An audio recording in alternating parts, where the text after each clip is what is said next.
मेरे मित्र, बिना परिश्रम के हमारे परिवार की पृष्ठभूमि नहीं सुधर पाती है। जिस संघर्ष में आपके गांव से बहुत सारे बच्चे को पटना नहीं भेजा गया क्योंकि उनकी आर्थिक स्थिति नहीं थी, फिर भी आपके पिता ने इतना हिम्मत किया कि चाहे जैसी भी परिस्थिति क्यों ना हो, मेहनत करेंगे, मजदूरी करेंगे, कष्ट झेलेंगे, लेकिन ये उभरता हुआ मेरा जो सितारा है इसको गर्दिश में नहीं जाने देंगे। इस सितारा को बुलंद बनाएंगे, सूर्य की तरह चमकाएंगे, चंद्र की तरह शीतल बनाएंगे, पृथ्वी की तरह भार सहने वाला ताकत पैदा कर देंगे। और उस रूप में आपको लाया गया यार। मेरे मित्र, अब जागने का समय आ गया है। अभी तक आप सोए रहे क्योंकि आपको आईना दिखाने वाला कोई नहीं था।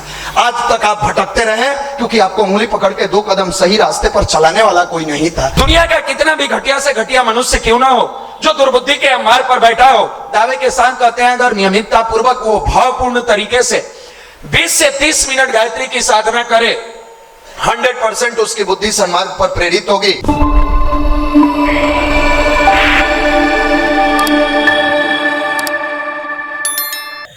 अभी बताया जा रहा था यहाँ आने से आपका जीवन कैसे बदलता है।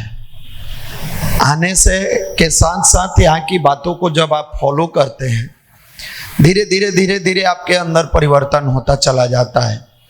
जिस समय में आप बैठे हैं, जिस वर्तमान समय में, इस समय को परम पूज्य गुरुदेव ने संक्रमण काल कहा है। संक्रमण काल है। यहाँ अच्छाई को लोग कम ग्रहण करेंगे, बुराई को तेजी से ग्रहण करते जा रहे हैं। आप देखिए, छोटे छोटे बच्चे, बच्चियां, घर की स्त्रियां, एक नया ट्रेंड चला है, रील्स बन रहा है। वो रील्स का बहुत कुछ मिलने वाला नहीं है।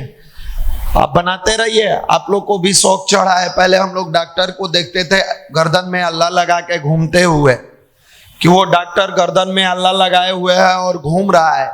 आजकल देखते हैं आप लोग को गर्दन में लटका लिया है। कहाँ से डॉक्टरी किए हैं? बाकरगंज गए, 100 रुपया के 2 ईयरफोन खरीद के लटका लिए। इतनी भी बुद्धि नहीं है कि रास्ते चलते हुए अगर गलती से हम कान में ईयरफोन डाल के गाना सुन रहे हैं, घटना दुर्घटना हुआ, हमारा पैर चला गया, हमको चोट लग गया, हमारा हाथ टूट गया, हमारे सिर पर चोट लग गया, कहाँ से गार्जियन इतना पैसा लाएगा? एक एक पैसा कमाने के लिए उस गार्जियन को संघर्ष करना पड़ता है। खर्च करने वाले को क्या है? खर्च करने वाला तो 2 मिनट में एटीएम से निकाला, पैकेट से निकाला, गूगल पे से ट्रांसफर कर दिया, कहानी खत्म हो गया, समाप्त हो गया आपका। आपको उसमें दर्द महसूस होता ही नहीं है क्योंकि आपने कभी नहीं कमाया। हमने बहुत पहले एक बार कहा था कि अगर आपको अपने गार्जियन से पता करना है कि कितनी मेहनत की कमाई है आपके गार्जियन का, पैसा जब पिताजी भेज दें, आराम से उस पैसे को रहने दीजिए। कोशिश करिए कि 1 महीना, 2 महीना या 3 महीना, मैक्सिमम 3 महीना, इससे ज़्यादा का समय हम आपको नहीं दे रहे। 3 महीना पिता के पैसा को छुएंगे नहीं। चाहे जितना मेहनत करना होगा करेंगे, मजदूरी करना होगा करेंगे, टॉयलेट साफ करना होगा करेंगे, लेकिन मेहनत करके जो पैसा आएगा उसी से रूम रेंट देंगे, उसी से अपने पढ़ाई का खर्च निकालेंगे। एक बार प्रैक्टिकल करके देख लीजिए, जीवन में बहुत सारी चीज़ें समझ में आ जाएगी। जब आप जाइएगा दिन भर काम करने के बाद, 8 घंटा 10 घंटा के बाद अगर कोई तय किया आपको कि 100 रुपया देंगे, शाम में जाइएगा, रुपया का जाओ अभी आ जाइए कि यार रुपया करने लगा, जाओ कल आना। रूम पर पहुंचोगे, पिता का पैसा छूना नहीं है, जो कमाओगे उसी से खाना है। अब रूम पर जो आटा है, सान के रोटी बनाइए, सब्जी तो मिलेगा नहीं क्योंकि पिता का पैसा खर्च करना नहीं है, आपको मिला नहीं है। कल देगा तो आप बनाइएगा, मंगाइएगा। फिर अगले दिन गए, काम किए, 100 रुपया का काम किए, 50 रुपया देगा। जब 30 दिन घिसेगा ना आपकी हड्डी, सबसे पहले आपकी बुद्धि जागृत हो जाएगी कि हमारे पिता को इसी तरीके से अपने बदन को घिसाना पड़ता है, अपने बदन को तड़पाना पड़ता है। आप जितनी आसानी से पैसे खर्च कर देते हैं मेरे भाई, उतने आसानी से वो पैसे आते नहीं हैं। आपको समझ में नहीं है कि कितना मेहनत से वो पैसा आता है। इसी समझ को विकसित करने का नाम भारत का अध्यात्म है। अध्यात्म जो गायत्री महामंत्र आपको अभी भाई बता रहे थे, ये क्या है? आपकी बुद्धि को सद्बुद्धि में प्रेरित करता है। दुनिया का कितना भी घटिया से घटिया मनुष्य क्यों ना हो, जो दुर्बुद्धि के अंबार पर बैठा हो, दावे के साथ कहते हैं अगर नियमितता पूर्वक वो भावपूर्ण तरीके से 20 से 30 मिनट गायत्री की साधना करे, 100% उसकी बुद्धि सन्मार्ग पर प्रेरित होगी। दुर्भाग्य है, हम मंदिर में, यहाँ युवा प्रकोष्ठ में भी बहुत सारे भाई आते हैं, बैठे रहते हैं, बैठ के लगता है जैसे दिन काट रहे हैं। भगवान की गोद में जब बैठो नो, दिन मत काटो, कभी दिन मत काटो। 8 अंग से टेढ़ा थे, क्या नाम था? अष्टावक्र, नाम सुना है अष्टावक्र का? पूरा अंग जैसे तैसे, उनके पिता का श्राप था, किसी और का श्राप नहीं था, पिता का श्राप था। पिता बहुत बड़े ज्ञानी थे, वेदों के पाठ करने वाले, बहुत ज्ञाता थे।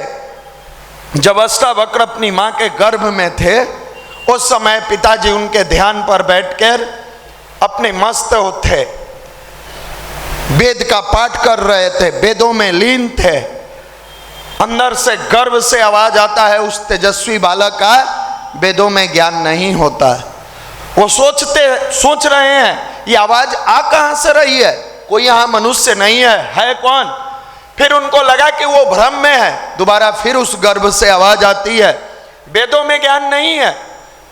फिर वो चौकन्ना होकर थोड़े से गुस्से में आते हैं, आखिर ये हमको चैलेंज करने वाला है कौन?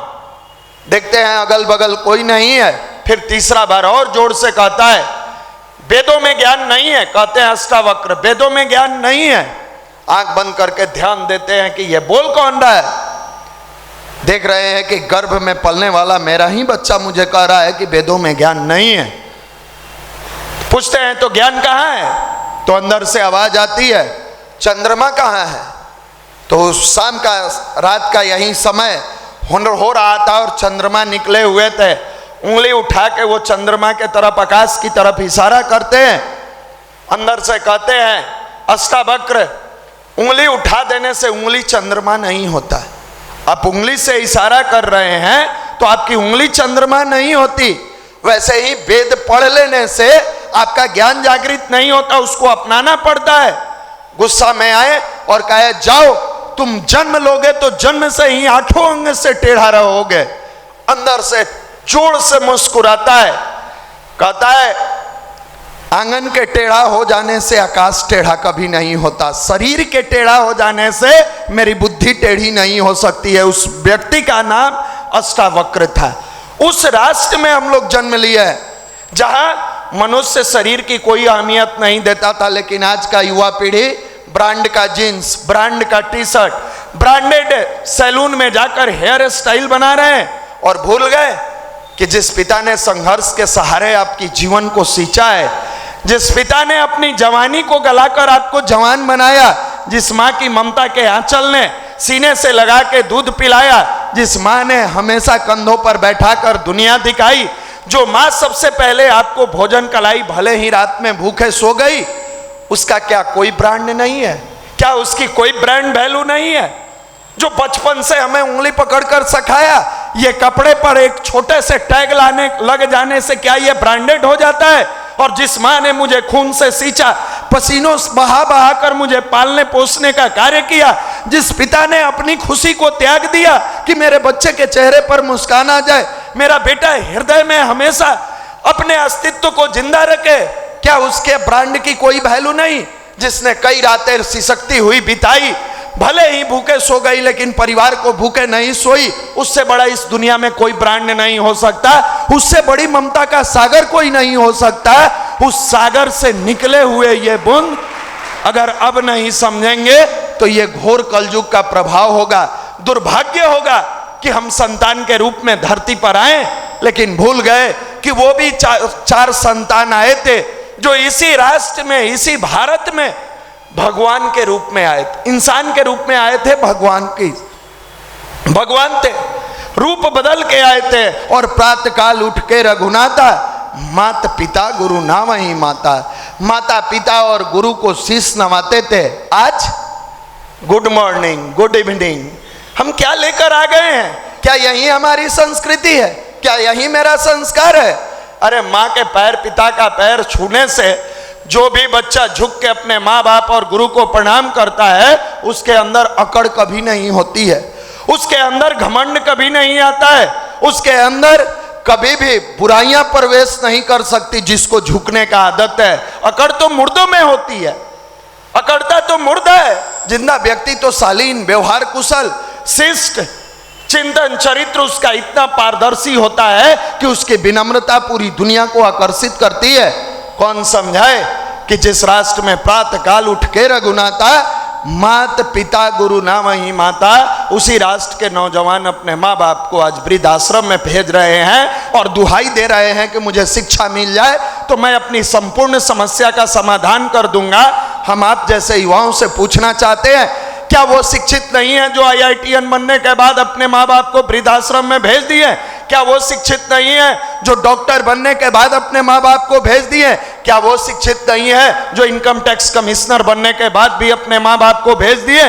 क्या वो शिक्षित नहीं है जो शिक्षक बनकर भी अपने माँ बाप को भेज दिए? क्या वो शिक्षित नहीं है जिसकी माँ ने उंगली पकड़ के चला के डिस्ट्रिक्ट जज बना दिया, वो भी अपने माँ बाप को वृद्धाश्रम में भेज दिए? क्या वो शिक्षित नहीं है जो पैसे के टाइकून कहे जाते हैं और व्यवसाय के क्षेत्र में एक नाम कमाते हैं, बिजनेस का एक इतना बड़ा व्यापार खड़ा कर लेते हैं कि घर में नौकर चाकर सब रहता है, लेकिन जिस माँ ने ममता के आंचल में पालकर सीने से लगा के दूध पिलाई, जिस पिता ने अपने कंधों पर बैठाकर दुनिया दिखाई, उस माता पिता के लिए एक कमरा तक नहीं दे पाते हैं।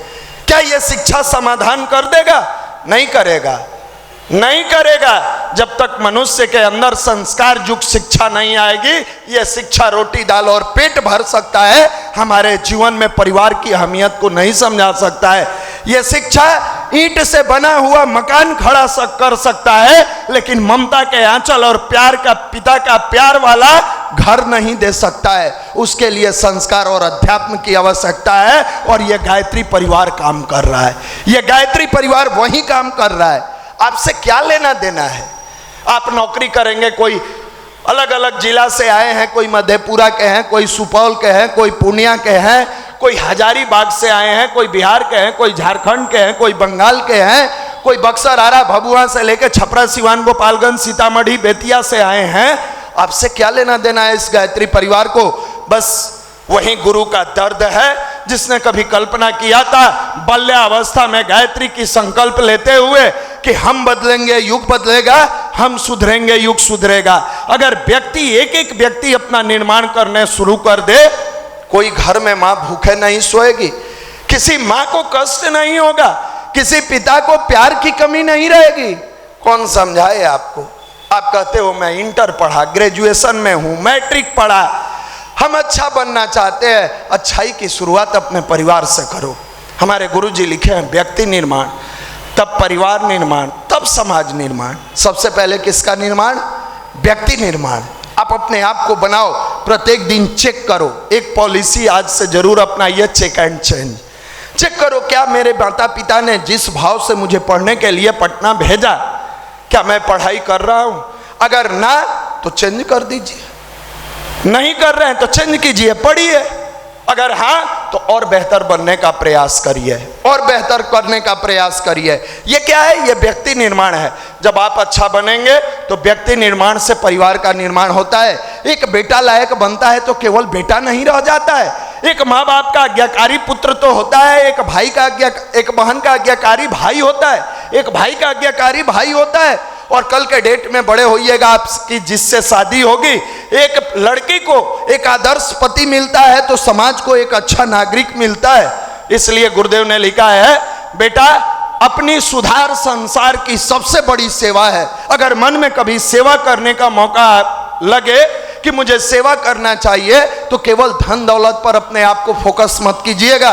केवल पैसे नाम इज्जत शोहरत से सेवाएं नहीं होती, केवल किसी को पानी पिला देने से और कुछ पैसे दे देने से सेवा नहीं होता। अपनी सुधार संसार की सबसे बड़ी सेवा है, सबसे बड़ी सेवा है। क्योंकि जब आप अच्छा बनोगे, किसी का दिल नहीं तोड़ोगे। जब आप सही रास्ते पर चलोगे, किसी को ठोकर मार के नहीं गिराओगे। जब आपका विचार पवित्र होगा तो किसी को हीन भावना से नहीं देखोगे। यही काम तो गायत्री परिवार का युवा प्रकोष्ठ कर रहा है। चाहे वो नुक्कड़ सभा के माध्यम से करे, विचार क्रांति के माध्यम से करे, संडे सेमिनार के माध्यम से करे, या यूथ एम्पावरमेंट जो हमारा 8 दिसंबर को होने जा रहा है उसके माध्यम से करे। हम युवाओं को क्यों भी बुलाते हैं उस यूथ एम्पावरमेंट में? आए देखे कि समाज का एक ऐसा युवा वर्ग भी है जो चिंतन चरित्र व्यवहार को मजबूत बनाता है, जो केवल किताबी ज्ञान को अपना हथियार नहीं बनाता, अपने अंदर जो संस्कार का बीज है मजबूत बनाकर केवल अपना पेट भरने वाला नहीं, दूसरे का आंसू पोंछने वाला भी बनता है। उस कार्यक्रम का उद्देश्य होता है how to concentrate yourself. जिस कार्य के लिए आप आए हो उसमें आपका कंसंट्रेशन कैसे बने, अपने आप को योग्य कैसे बनाओ, निडर कैसे बनो। सबसे बड़ी चीज एक युवा है जिसके अंदर पर्सन है तो पर्सनालिटी है। How to develop your personality, यह 8 दिसंबर का ऐतिहासिक कार्यक्रम है। हम तो सारे भाई बहनों को आमंत्रित करेंगे कि आप आइए और देखिए, सीखिए, समझिए। यह कार्यक्रम कोई साधारण नहीं होता हमारा। जिस जमाने में लोग एक बेटा को बदलने का प्रयास करते हैं, एक बेटी को बदलने का प्रयास करते हैं, नहीं बदल पा रहा है। आज अखिल विश्व गायत्री परिवार प्रांतीय युवा प्रकोष्ठ लाखों बेटे और बेटी की जिंदगी बदल दिया। किसकी बदौलत? भारत के अध्यात्म की ताकत के बदौलत, गायत्री मंत्र की शक्ति की बदौलत, गुरु के विचार की बदौलत। क्या यह संभव है? बिल्कुल संभव है। जो देखना चाहते हैं हम इनवाइट करते हैं इस पाटलिपुत्रा की धरती पर 8 दिसंबर को आप आकर देखें, इस ऐतिहासिक कार्यक्रम से सीखे। और कभी रामकृष्ण परमहंस कहा करते थे, मुझे एक विवेकानंद मिल जाए, मुझे ऐसे एक विवेकानंद मिले थे तो कहे थे कि मुझे 100 विवेकानंद मिल जाए, मैं देश की दशा और दिशा बदल दूंगा। हमारे गुरुदेव कहे हमें लाखों विवेकानंद की आवश्यकता है, क्योंकि मुझे देश ही नहीं पूरे विश्व को गायत्रीमय बना देना है। ये शक्ति है गायत्री परिवार की, ये ताकत है गायत्री परिवार की। आप हम भी लुढ़के हुए हैं। रास्ते चलते लड़की को देखकर मुस्कुरा लेना आपकी काबिलियत नहीं है। रास्ते चलते किसी पर फप्तियाँ कस देना आपकी काबिलियत नहीं है। आपकी काबिलियत होती तो दूसरा मुस्कुराए। आप अपने लक्ष्य को, जैसे माँ छोटा बच्चा घर में पालती है, चाहे खाना बनाए या सब्जी काटे, रोटी बेले या अपना बर्तन साफ करे, उसका पूरा दिमाग कॉन्सेंट्रेट रहता है मेरा बच्चा सुरक्षित है ना। ठीक उसी प्रकार आप जब पटना में आए हो, अपने पिता के प्यार से सराबोर होकर कैरियर बना रहे हो, उनके परिश्रम का धन ले रहे हो, आपका दिमाग एकदम कॉन्सेंट्रेट होना चाहिए। जैसे अर्जुन, पूरे लोग पता है ना मछली की क्या क्या देखे, लेकिन अर्जुन से जब पूछा गया आपको क्या दिख रहा है, अर्जुन ने बड़ा प्यार से कहा मुझे मछली के आंख के अलावा कुछ नहीं दिख रहा है। आपको अपने कैरियर, अपने लक्ष्य के अलावा कुछ नहीं दिखना चाहिए। कौन आती है, कौन जाती है, कौन आता है, कौन जाता है, कौन क्या बात करता है, कौन क्या बात करती है, इससे आपके परिवार के समस्या का समाधान नहीं होता। किसी लड़की के नंबर ले लेने से और गर्लफ्रेंड बना देने से, या लड़की बॉयफ्रेंड बना ले, उससे अगर आपके पिता और माँ की आर्थिक स्थिति सुदृढ़ हो जाती है तो आप नंबर ले लो। हम कहते हैं नहीं सुधरती है। मेरे मित्र, बिना परिश्रम के हमारे परिवार की पृष्ठभूमि नहीं सुधर पाती है, नहीं सुधर पाती है। जिस संघर्ष में आपके गांव से बहुत सारे बच्चे को पटना नहीं भेजा गया क्योंकि उनकी आर्थिक स्थिति नहीं थी, फिर भी आपके पिता ने इतना हिम्मत किया कि चाहे जैसी भी परिस्थिति क्यों ना हो, मेहनत करेंगे, मजदूरी करेंगे, कष्ट झेलेंगे, लेकिन ये उभरता हुआ मेरा जो सितारा है इसको गर्दिश में नहीं जाने देंगे। इस सितारा को बुलंद बनाएंगे, सूर्य की तरह चमकाएंगे, चंद्र की तरह शीतल बनाएंगे, पृथ्वी की तरह भार सहने वाला ताकत पैदा कर देंगे। और उस रूप में आपको लाया गया यहाँ। लेकिन आप अपने जवानी के इस स्वर्णिम काल में सौभाग्य को दुर्भाग्य में बदल रहे हैं और कहते हैं मैं भी तैयारी कर रहा हूँ। आज जाकर एक बार चेक करिएगा आप किस चीज़ की तैयारी कर रहे हैं। क्या पिता को बेवकूफ़ बनाने का? क्या पिता के पैसे के ठगने का? आप कैरियर की तैयारी कर रहे हैं ना? जागृत शक्ति पीठ पर बैठे हैं, कलेजा पर हाथ रख के पूछिए, क्या ईमानदारी से 8 घंटा सेल्फ स्टडी करते हैं? नहीं करते हैं। आप नहीं करते हैं, झूठ बोलते हैं, टाइम पास कर रहे हैं। आप 8 से 10 घंटा रील्स देख सकते होइएगा, वो हम मान लेंगे। क्रिकेट देखते होइएगा, वो भी मान लेंगे। पार्क में घूमते होइएगा, वो भी मान लेंगे। लेकिन अगर कहिएगा कि पढ़ते हैं, मुझे विश्वास नहीं होता, नहीं होता। बार बार आपको एक सुनाते हैं, बहुत बड़ा फिलोसफर लिखा है, पत्थर पानी में मत फेंको, उसे और भी पीते हैं। जिंदगी हंस हंस के जियो, उसे देख और भी जीते हैं। तुम्हारी खुशी से घर पर कोई खुश होता है, ये हमेशा याद रखना। तुम हंसते हो तो कोई सुकून की नींद सोता है, तुम रोते हो कोई रात भर बेचैन होकर जीता है। फिर आप में और बाहर के युवा में अंतर क्या रह गया? फिर गायत्री परिवार का युवा और बाहर का युवा में अंतर क्या रहा? वो भी वहीं करे, आप भी वहीं करिए। आप आते हैं, गुरु की गोद में बैठते हैं, आपने 9 दिन के नवरात्र का अनुष्ठान किया है, आपने माँ के सामने तपस्या किया है, आपने शक्ति अर्जित की है। और शक्ति अर्जित करने वाला युवा साधारण नहीं हो सकता है, साधारण नहीं हो सकता है। मेरे मित्र, अब जागने का समय आ गया है। अभी तक आप सोए रहे क्योंकि आपको आईना दिखाने वाला कोई नहीं था। आज तक आप भटकते रहे क्योंकि आपको उंगली पकड़ के 2 कदम सही रास्ते पर चलाने वाला कोई नहीं था। लेकिन अब जब आप गायत्री परिवार में आकर परम पूज्य गुरुदेव परम वंदनीय माता जी की गोद में बैठते हैं तो हर दिन सुबह जगते के साथ पहला कॉल माता पिता को लगाइए, प्यार से आशीर्वाद लीजिए। दोस्त क्या कहता है? दोस्त का काम है कहना। आप अपनी पढ़ाई को पूरी ईमानदारी से करिए। बरदराज जैसा मूर्ख बालक अगर नियमितता पूर्वक अपने कार्यों को करता रहा तो वो भी जिंदगी में सफल हुआ।